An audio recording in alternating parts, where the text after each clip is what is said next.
Alrighty, this will be a video on how to fix the Ledger Nano X battery issue.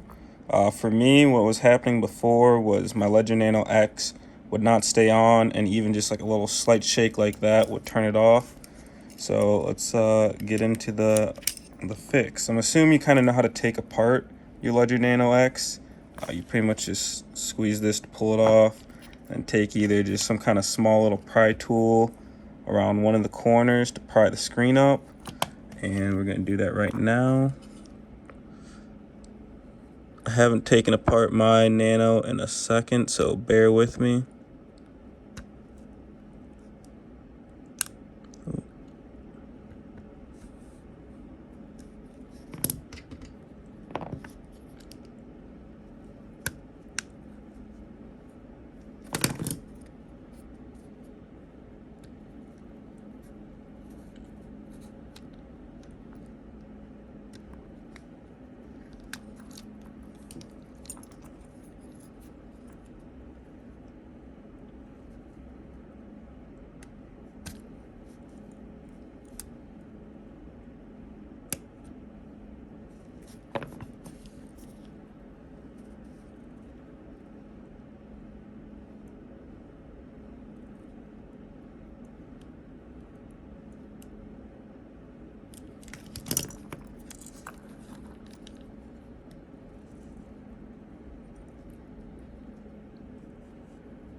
You just kind of keep working along the sides, and there should be around, I think it's like 4 tabs to pull it off, but there's tabs on the back too, so we got to get these ones. And just to let you know, these buttons will fall out. Like this one's already kind of loose.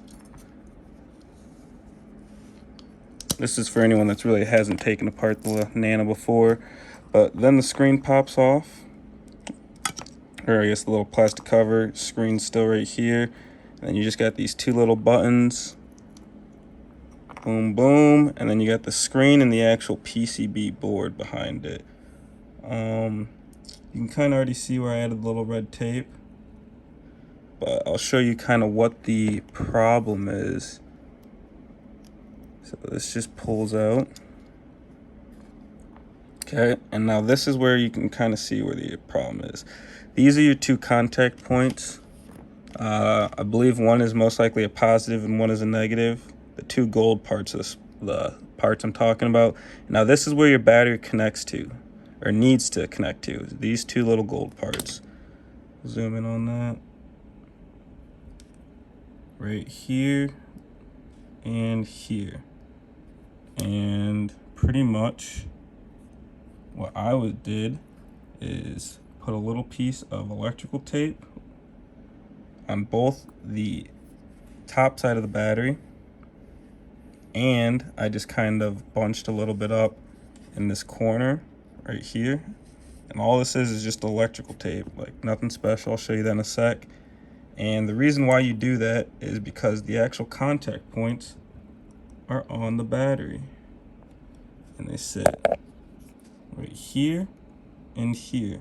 So what I did is I took a little screwdriver like this, I stuck it underneath it, and kind of pried these up just a little bit. You want to be very careful, but just pry them up just a little bit, because the reason why you're having battery issues is because right here and here, they're not making a proper connection with the actual battery. And even for me, like a slight little jiggle of the Nano X would cause it to lose battery connection and it wouldn't charge. And the reason why it actually would not charge for me in my case was because you can see the USB-Cs right here, and it was actually pushed too far into the casing of the Nano. You see that right there?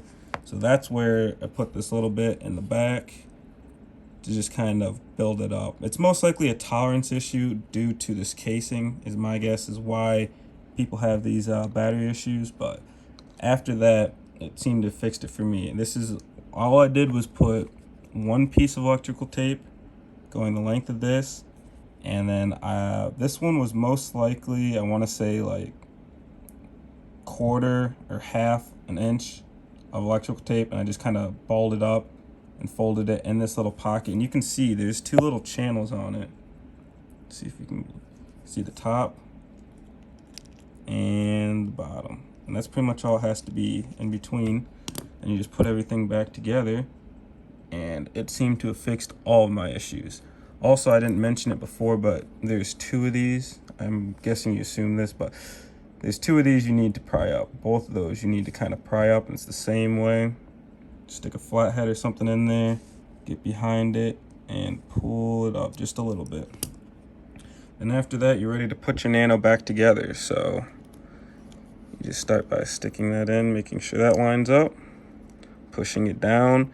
And you want this is kind of what you want, is you want it to sit into place. And you see that? I know it's not a little out of focus, I apologize, but you kind of want it to have this little space right here, so when you actually take your charging cable to plug in, it has a little bit of something to push up against. Because you see, my problem was it was getting pushed way too far in the casing. But once it's back together, this little piece of tape back here fixes that issue, and it goes back together a lot easier than coming apart. Let me zoom out a little bit, and we'll get this thing back together. So just start by putting the buttons in, grabbing the Nano, and you want to make sure you have it the right way too. And then just kind of matching everything up.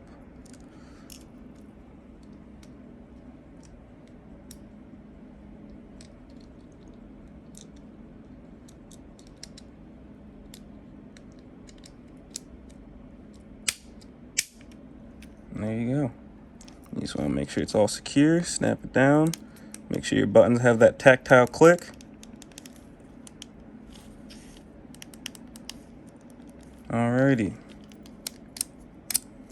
We want to give it a test to make sure she boots up. And boom. And now this was literally the wiggle it took before to make my Nano turn off.